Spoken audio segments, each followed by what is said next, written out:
But first tonight at 9, a man is behind bars tonight after authorities say he fired off dozens of shots and threw Molotov cocktails at the Gatorade manufacturing plant in Tolleson.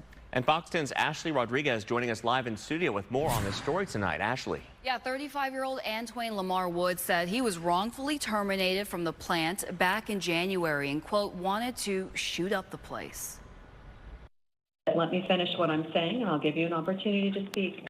During 35-year-old Antwain Lamar Woods' initial appearance before a judge, he told her he was within his legal rights to bring a shotgun, handgun, and a Molotov cocktail to the Gatorade manufacturing plant in Tolleson Tuesday afternoon. I'm Brave Muskogee Creek Indian. I'm the great-grandson of Charlie Bird. I'm the medicine man for my family. The Maricopa County Sheriff says Woods admitted to firing off 30 rounds outside the building, hitting walls with bullets, and throwing an incendiary device over the wall into an employee break area. He then took off.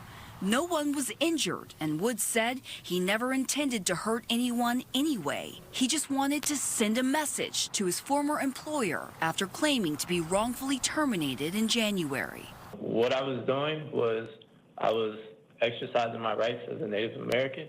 Using technology and undercover officers, including U.S. Marshals, authorities were able to find Woods about 5 hours later around 9 p.m. The individual was located at Pioneer Park in Glendale. He was fishing.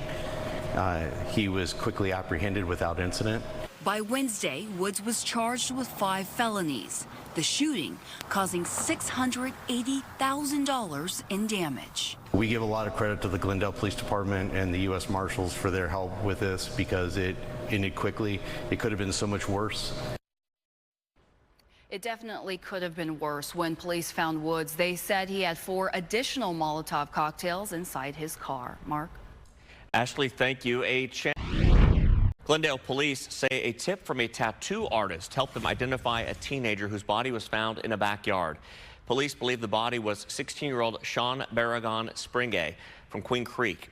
He had been missing since last October. Yesterday, police released a sketch asking for help identifying him, and a tattoo artist confirmed drawing the tattoo that was seen on his forearm. Police say his remains were found on June 8th near 53rd Avenue and Cactus Road by a landscaping crew, and that the people that lived there had no idea that there was a body on the side of the house. Police believe that his body had been there the whole time. They say that a gun was found next to his body, and investigators do believe that he took his own life. A Chandler mother and daughter found dead in their condo Tuesday night in what police are calling a murder-suicide. And tonight we're learning more about the young girl and her mom with close ties to their church and school. Fox 10's Kenzie Beach joins us live with the details. Kenzie.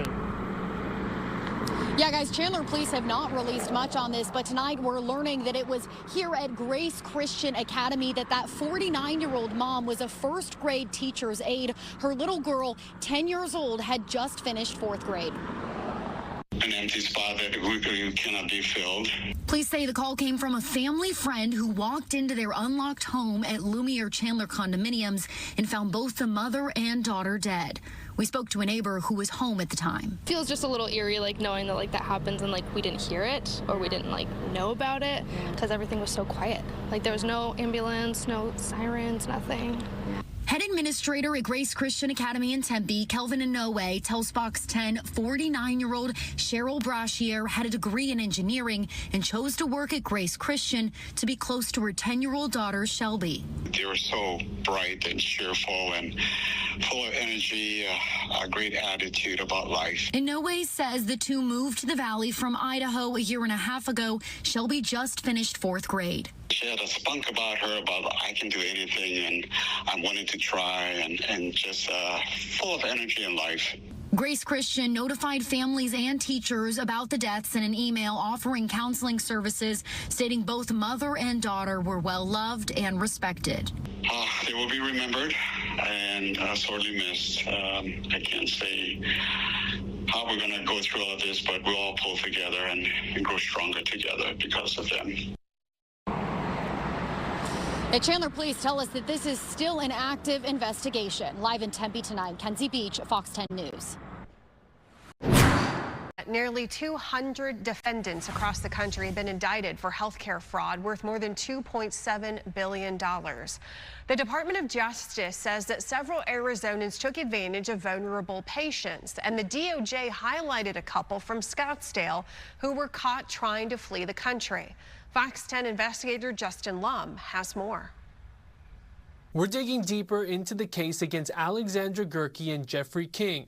Court documents say within 16 months, Medicare paid them both more than $600 million based on false and fraudulent claims. 38-year-old Alexandra Gerke and 49-year-old Jeffrey King of Scottsdale face several federal charges, including healthcare fraud, conspiracy, receiving kickbacks, and money laundering.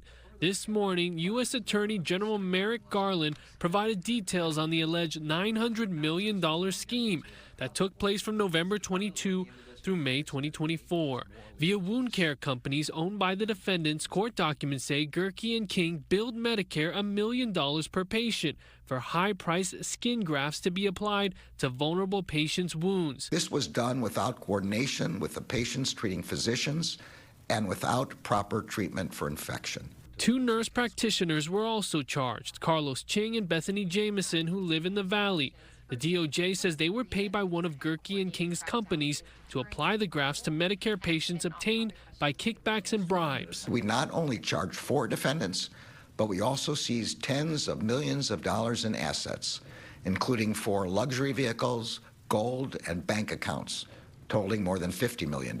Fox 10 obtained the government's motion for detention filed just days ago, calling Gerke and King significant flight risks. Documents say they have over $500,000 of gold bars, gold coins, and $52 million held in 11 bank accounts. Last week, a search warrant was served at their Scottsdale home, leading to these recoveries. A note to Gerke's housekeeper asking her to notify her of an indictment and harsher legal escalations. While the couple would be on a trip to Europe, authorities found 2 books titled How to Disappear, Erase Your Digital Footprint, Leave False Trails, and Vanish Without a Trace, and the Criminal Law Handbook. The motion also says Gerke left instructions for relatives on how to access and transfer her cryptocurrency during her absence if she gave verbal orders in code. Law enforcement recovered $350,000 in cash from Gerke and King's home during the search.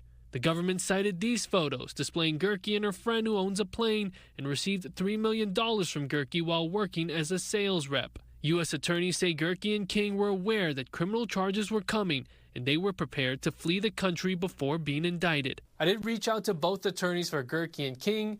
King's lawyer did not respond. Gerke's lawyer says he has no comment at this time. I'm Justin Lum for Fox 10 Investigates. Detectives say a murder victim named her killer with her last dying breath. And tonight, the man accused of shooting his estranged wife and mother-in-law is behind bars. Fox 10's Lindsay Regas joining us live now with the details on this story. Lindsay. Yeah, we are learning the victim filed for divorce only last week, and she told police that he was threatening to kill her. They took me out in a pair of shorts, and I didn't have anything. A neighbor's surveillance camera capturing the moment 60-year-old Robert Allen McGrath was arrested at his home in El Mirage. I heard them, using the intercom or whatever, telling someone to walk backwards with their hands up, and then that's when I saw the gentleman being walked down the street in handcuffs. So it was pretty scary. McGrath is accused of shooting his estranged wife and mother-in-law to death in Sun City. Been so many different instances with the guy that to find out that he was capable of something like this, it could have happened at any point. Court documents show neighbors downstairs heard a loud banging noise in an apartment near 111th Avenue and Grand. When they went to see what was going on, McGrath held them at gunpoint. The neighbors were able to get away and call 911. Deputies would later find 77-year-old Thea Merlino dead and 53-year-old Marcia McGrath with gunshot wounds inside the apartment. It just breaks your heart that unfortunately there's lost lives for no reason. Court documents say as Marcia was dying and losing her voice, she told deputies her ex-husband Robert McGrath shot her and gave his address in El Mirage. McGrath told homicide detectives Tuesday he was under the influence of prescription sleep medication.